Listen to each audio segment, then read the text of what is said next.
This episode brought to you by Progressive Insurance. Do you ever find yourself playing the budgeting game? Shifting a little money here, a little there, and hoping it all works out? Well, with the Name Your Price tool from Progressive, you can get a better budgeter and potentially lower your insurance bill too. You tell Progressive what you want to pay for car insurance, and they'll help find you options within your budget. Try it today at Progressive.com. Progressive Casualty Insurance Company and Affiliates. Price and coverage match limited by state law. Not available in all states. Thursday Night Football is on, and it's only on Prime Video. This week, the Minnesota Vikings head west to face the Los Angeles Chargers. Coverage begins at 7 p.m. Eastern with football's best party, TNF Tonight, presented by Verizon. Not a Prime member? Not a problem. Simply sign up for a 30-day free trial.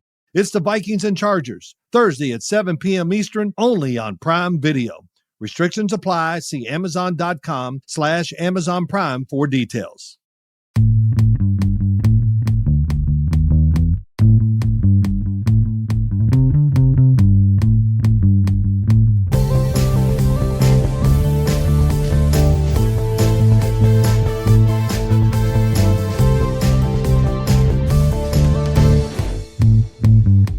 What's up, champs? Welcome to another episode of the Short Shifts Fantasy Hockey Podcast, brought to you by Keeping Karlsson. I'm Louis Ezekiel. Joining me tonight, my pal and yours, Elizabeth. Elizabeth, how are you doing on this fine, absolutely packed with hockey Tuesday evening? I'm doing great, Louis. There's no baseball to compete with hockey tonight, so that's good. And we've made it to week 3. So things are actually starting to get going here. We're getting people who are super engaged. We're starting to see more trades. I'm excited about week 3, 4, and 5. We're going to see a lot of interesting things, I think, happen. Just today, my husband was asking me who he should trade off his team. So I know that people are ready to go. Excellent. Yeah, you love to see that movement. Those risks are so fun, especially when you take them early in the season. And hopefully if it pays off, that marginal value you're adding is extended over that whole season. I also am looking forward to week 3 and beyond because I would love to get a little bit of schedule advantage. I've been playing uphill against some of these piles of games, but I shouldn't complain. I've got Connor McDavid on my team, and he broke through and scored a goal here tonight. He's just one behind the mighty Matthew Schaefer, who got his multi-point game that I know Elon was begging for during the mega show. So here we are. This is Short Shifts, your twice weekly check-in between the Sunday mega shows, keeping you up to date with all of the latest fantasy news, takes, and analysis. And we're going to jump right into it here. And we're going to take you to Vegas, where Adin Hill is doing his disappearing act again, once again injured. We don't have a ton of information. I don't think it's a stretch to say it might be related to the lower body injury he suffered on the 14th. And we have Akira Schmid stepping in the meantime. Schmid's been interesting because he has 2 mediocre to bad starts and 2 sterling relief appearances. He saved all 19 shots that he saved in relief of Hill on the 14th, and also posted a nice game yesterday with just a goal against. He's been the goalie of record for his starts and his relief appearances. He's won them all, even his bad game. So it seems like Vegas can win with Schmid or in spite of him. And I think that's worth rostering in leagues that count wins and saves for volume. Maybe a little more cautious in leagues with save percentage as a category, just because, he has had, that really bad start in there as well. It's definitely interesting to think about because Vegas doesn't play again until the weekend. So they do have some time to assess Hill and see what's going to happen, but they do have a back-to-back. So you're almost guaranteed to have at least one game with him if you do pick him up. But for the Hill managers, I think this is a big hit. Once again, he was just back. I know we saw a couple people in our Discord talking about how they'd just brought him back from the IR just to put him right back on. So big hit to people who are playing Hill.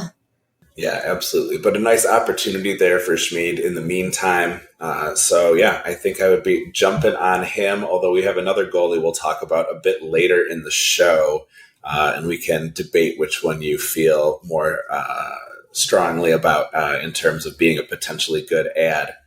All right, we had another absence in Vancouver.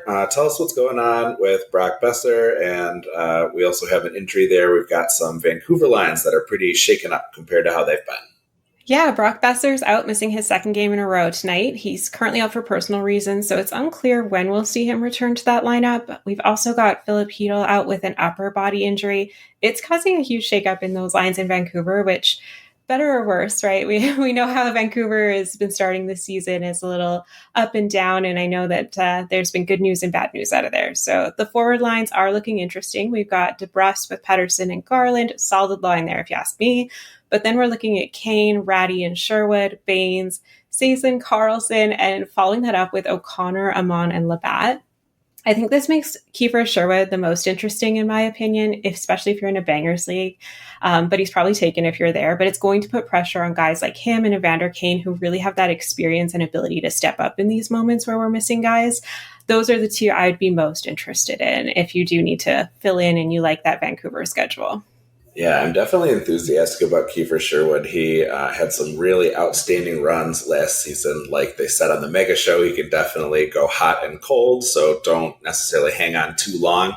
I kind of like Garland out there. Garland has the lone goal so far for the Canucks tonight, and I like him playing up on that top line, so I think he could be a really nice option. I saw that he is sub 30% rostered on Yahoo, although that increased 17% for the game today. So that paid off, I suppose, for those people who went out and grabbed him, even though Pittsburgh is really taking it to Vancouver. At least Garland has the goal there. So, yeah, I think that might be the guy I would look at, but I can totally see Sherwood as an option. Very much enjoy the guy. One more here before we head to a short break. We have an outjury that is upcoming. Ukko-Pekka Luukkonen is on a conditioning stint. Do we agree with Elon that his starts could be threatened? I thought that was an interesting bit of discussion on the Mega Show with Alex Lyon playing well. I don't know, as a Red Wings fan, I don't necessarily have a ton of faith in Alex Lyon to maintain his level of production.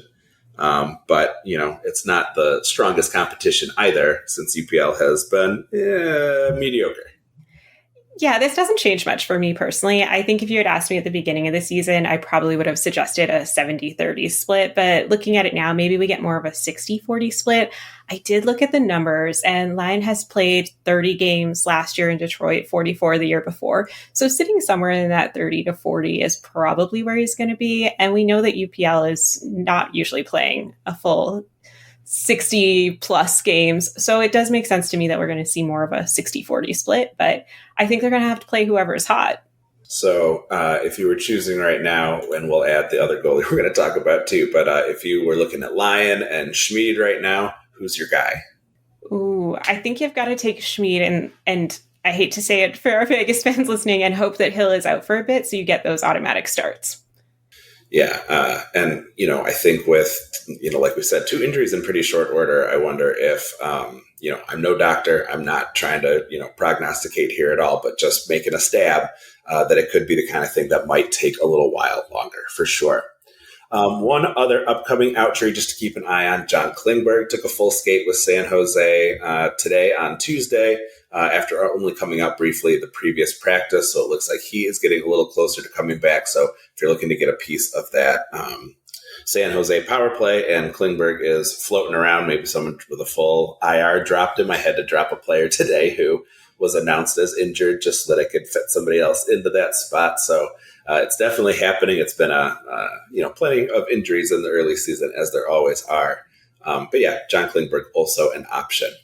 All right, we are going to head into a quick break, but we'll be back on the other side with a couple more injuries and outjuries, some hot and cold streaks, and a little bit of free agent debate. You're listening to Short Shifts. Football is back, and so is your shot at big wins with DraftKings Pick 6, the official daily fantasy partner of the NFL. Your game day instincts can score you real money fast. Here's the play. Just pick more or less on 2 or more player stats from breakout rookies to elite quarterbacks and unlock the upside every snap brings. The better your calls, the bigger your payout. I'm looking at the site right now for the games on Monday, the 20th. Jay Smith. I'll try a different person. N. Collins. Nico Collins, 75.5 receiving yards. Okay, more or less. Is that a lot? Seems like a lot. Let's go less. How about another stat? What about Sam Darnold? I've heard of him. Yeah, okay. Quarterback for Seattle against Houston. Okay, rushing yards, 5.5. Is he going to have more or less than 5.5 rushing yards? You can do that in one play. He could do that. He's going to get more. No guarantees. And hey, here's the kickoff bonus. New DraftKings customers get $50 in bonus picks with just a $5 entry on your first pick set. This season, play your player instincts. Download the DraftKings Pick 6 app now and use code THPN. That's code THPN. Play just $5, get $50 in Pick 6 bonus picks. Make the call. Ride the upside in partnership with DraftKings Pick 6. The crown is yours. Gambling problem? Call 1-800-GAMBLER. Help is available for problem gambling. Call 888-789-7777 or visit ccpg.org in Connecticut. Must be 18 plus. Age and eligibility restrictions vary by jurisdiction. Pick 6 not available everywhere, including New York and Ontario. Void where prohibited. 1 per new customer. Bonus awarded as non-withdrawable. Pick 6 bonus picks that expire in 14 days. Limited time offer. See terms at pick6.draftkings.com/promos. Upgrade your laundry routine with a durable and reliable Maytag laundry pair at Lowe's. Like the new Maytag washer and dryer with performance-enhanced stain-fighting power. Designed to cut through serious dirt and grime. And what's great is this laundry pair is in stock and ready for delivery when you need it the most. Don't miss out. Shop Maytag in-store or online today at Lowe's.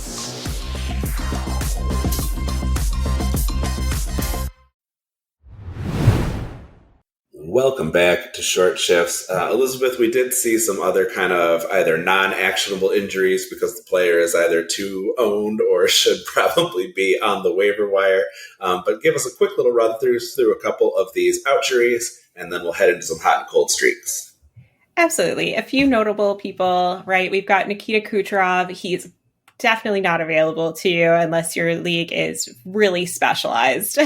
And he was out with that illness over the weekend. The team plays on Thursday. We do expect to see him back in the lineup then. So if you were lucky enough to be able to stash him on the weekend and grab an early streamer, kudos to you. That's very exciting. And hopefully he's just back Thursday, right as rain. Then we've got Corey Perry getting his season debut over in LA tonight. There was nothing exciting to report before we started talking, but maybe there is something now. You guys would know better than us. And what I would say here is, unless Corey Perry starts getting more ice time, there's not a lot to say here. He's not really playing in a top 6 role in LA, but there is excitement if you are a fan of Corey Perry because he usually does make the playoffs. So those LA fans should get excited over that. And then last but not least, going to Edmonton, my favorite, we've got Jake Wallman returning to the lineup. And we're still seeing a lot of line shuffling here, but Wallman will partner back up with Darnell Nurse, and that will be exciting. Unfortunately, I don't think he's going to break into that power play anytime soon. We have a really strong defense there. We've got Bouchard, Echo, Nurse to contend with to try to break in there. So there is a lot there already. So keep an eye on those practice lines. There, you never know the way the shuffling has been going. Last year, he had 8 points in 15 games with the Oilers, regular season games, and then 10 points in 22 playoff games. So he's definitely somebody you should keep an eye on and see where he's slotting into in that lineup, especially, like I say, with all the shuffling we're seeing. He's currently 49% rostered on Yahoo, so definitely keep an eye out. This is someone I would definitely add to my watch list, although I wouldn't add him right away. Any thoughts, Lewis? No, I think you've got it exactly right. I think, Perry and Wallman are guys that you keep an eye on, but you leave on the waiver wire. Obviously, Kucherov, great to have him back. Good for everybody in Tampa. All right, let's head into some hot and cold streaks. We had a couple of requests for some cold players that you are going to cover, and I'm going to jump on 2 hot players that I think are folks that we should keep an eye on. So take us to St. Louis and help us talk about a cold streak. Yeah, so like you said, jumping straight over to St. Louis, we want to talk about Robert Thomas. He really needs to start generating some points for his fantasy managers. he is not putting up a lot of points yet this year. He's definitely not being big on the peripherals. He's played all 5 games that St. Louis has had. And in that time frame, he's put up 2 points, 1 goal, 1 assist. He's only taken 4 shots. So it doesn't really make me believe that he is even trying to get those points at this point. He is still playing on that top line with Holloway and Neighbors. So that is exciting. He's still on the top power play. So there's definitely room for improvement here. I just need to see some more of that underlying, more shots being taken, just a little bit more happening. And I know there's going to be people who come out and argue that the line is moving a little bit slow. Holloway himself has only had 1 goal in those 5 games, but his shots are at least up there. He's got 12 shots in 5 games. And of course, we are seeing Neighbors producing on that line. So there is magic happening, but really need to see Robert Thomas get in on this more. I would be a little bit worried if I had him on one of my teams. You probably drafted him in a spot where you're not willing to just let him go. You probably are hoping for a lot more than what you're getting right now. Yeah, I think it's really disappointing. Thomas, we thought, had added this new dimension to his game where he was shooting more. He was not just being a distributor. He has 1 goal on the season, and that represents a pretty significant standard deviation away from his usual shooting percentage because he only has 4 shots on the season. So if anything, we should expect him to have 1 fewer goal than he has. So yeah, it does make me worried. Especially I think some of this is just going to be, points participation problems. Like you said, Neighbors is scoring. So we should see some more assists come at least. Since clearly he is deferring to others to do the shooting when he is on the ice. But yeah, I mean, it's a bad look. I think that if you are a believer in Thomas and kind of the Blues in general, which, again, we have kind of a diluted team that splits things up quite a bit and is never going to at least for now, it seems going to power up anything that looks like a really good, first line. It kind of looks like 3 second lines out there sometimes.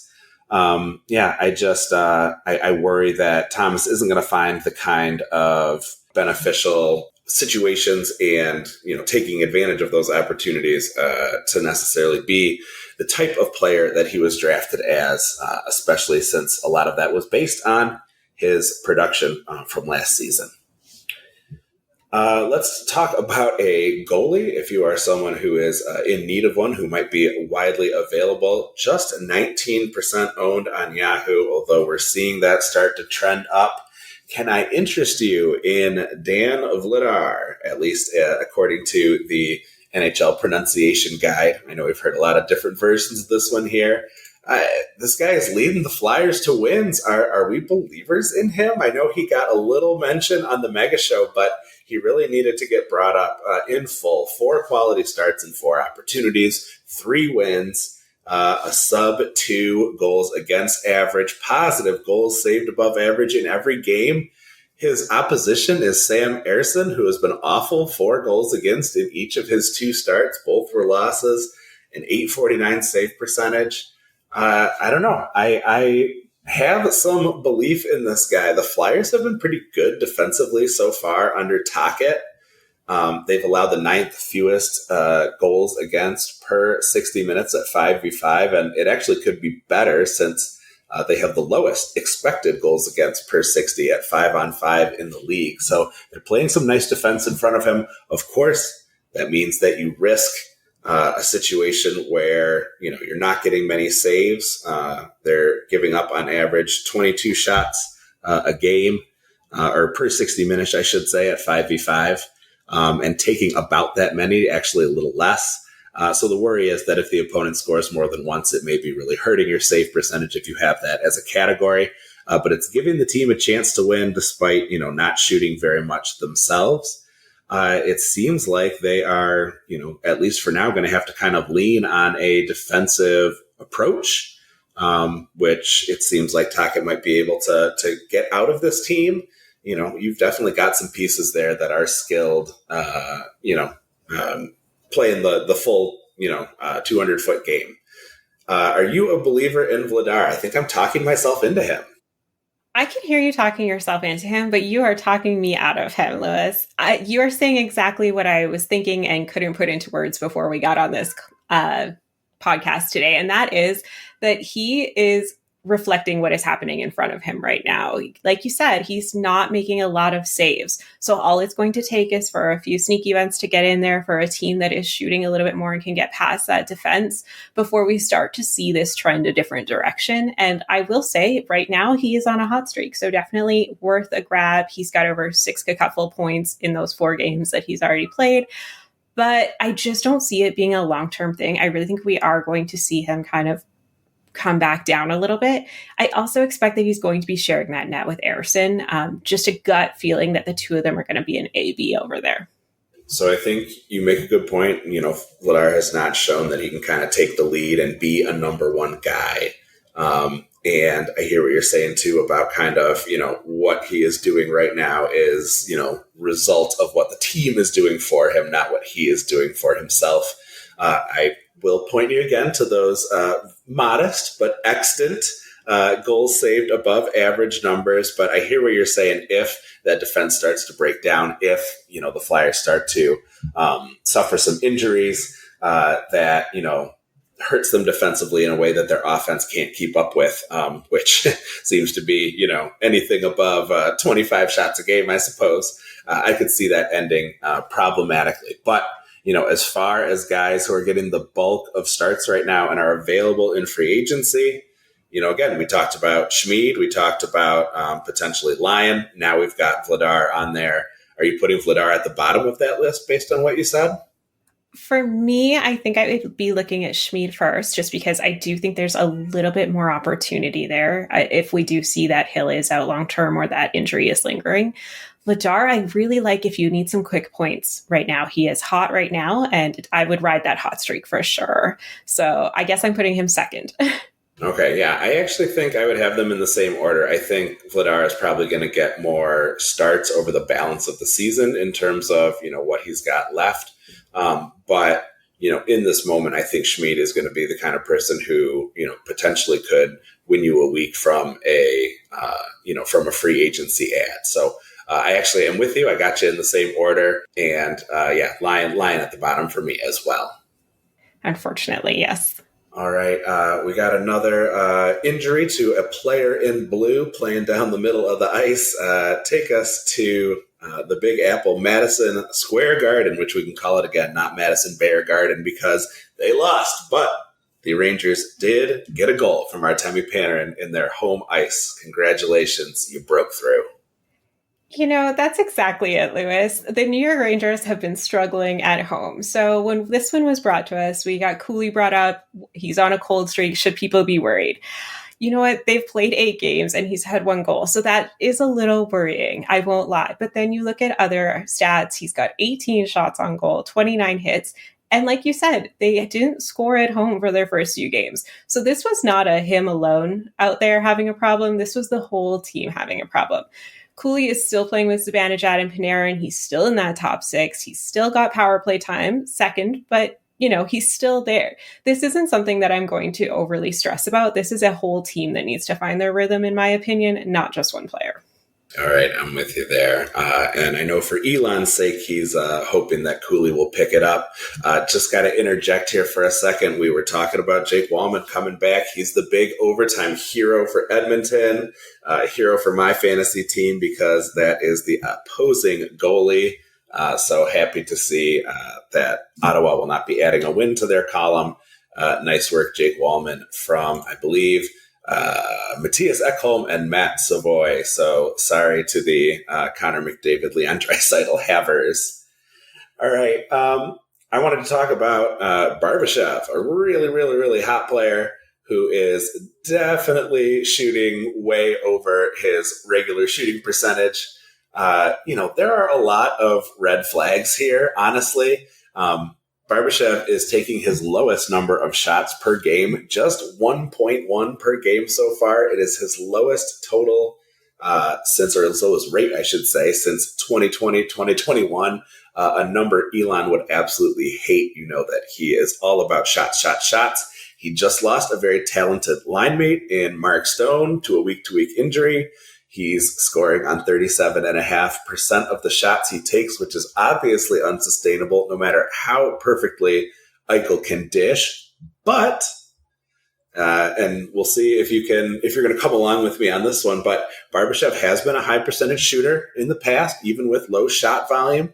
20% shooting, almost 21 on 111 shots last year with Vegas, 15.6 the year before. And he's got 2 seasons over 23% in 80 and 81 games with St. Louis in 2021-22 and 18-19. So Barbashev is still not on power play 1, but he has 6 points in the last 4 games. He's playing with the hottest player in the league right now, 31% owned in Yahoo. So while I bet he is mostly, if not entirely, owned in the Cupful, the Keeping Karlsson Ultimate Patron Fantasy League, I would bet you that there are some active leagues in Yahoo right now where he is on the wire. Do you feel better about this one, at least, than my Dan Vladar confidence? I absolutely do. And here's the thing is we oftentimes will be pointing out when these guys are on the power play, because that is a bonus when you're playing on special teams. But this is somebody who is producing at a pretty good level without even needing that extra special teams time. So yes, Barbashev, I'm on board with this one. I can't join you on the Vladar train, but Barbashev, I am falling for this. I'm believing this. You mentioned his regular line mates are out. We've got Eichel, who's also doing really good right now. I think it's coming together for them, and that's scary if they're your opponent. Yeah, absolutely. I definitely don't want to be staring down the barrel even of a Mark Stoneless, Vegas Golden Knights. They know how to, get by without Mark Stone. I think it's been, pretty well established. And man, a lot of our classic Band-Aid boys, man, Norris, Barkov,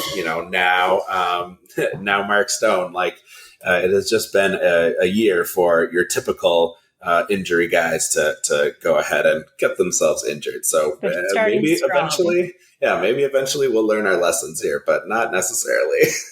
All right, we got one last cold streak that got requested by the patrons. Tell me about Mackenzie Weegar. Should we be worried? I know we talked about at length Mikhail Sergachev's struggles on the Mega Show. This was another guy who seemed like, he's going to be a power play 1 guy. He's a good option to look at. We know what's going on with Calgary's offense.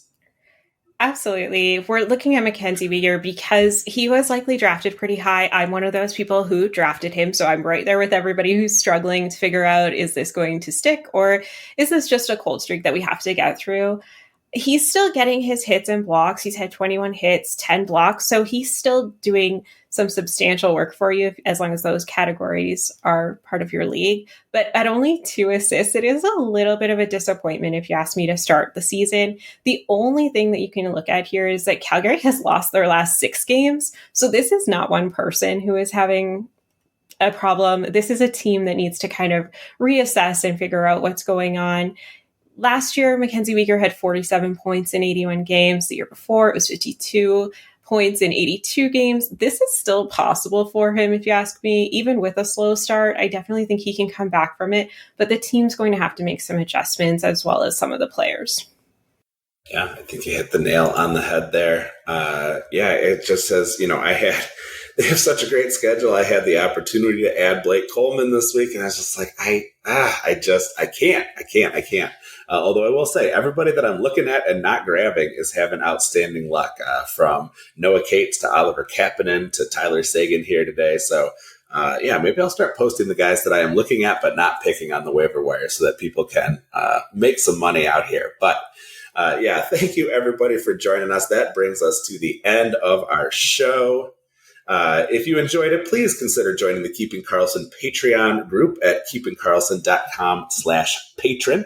Super supporters receive ad-free episodes, and all patrons can interact with Brian, Elon, the Short Shifts crew, and hundreds of other talented fantasy managers in our active Discord server. Of course, we are a few weeks into the season, so the wait list is starting to build up, because we will have, this is a league with over 700 teams. We're going to have teams that get abandoned and need to be picked up and taken over, so you can get some practice there. So consider joining us, being a patron, improving your fantasy hockey skills, getting a little bit of practice playing in the Cupful as well. Please make sure you check out GameDayTweets.com. Get all the best info from X Twitter. including team by team and searchable tweets by player name. And please visit that site, so carefully curated by Elon and Shams, and the other great sites we use to research our episodes at Yahoo, Frozen Tools, and Natural Stat Trick. Our intro and outro music was created by Pat Roach. Until we see you next time, play smart and keep your shifts short.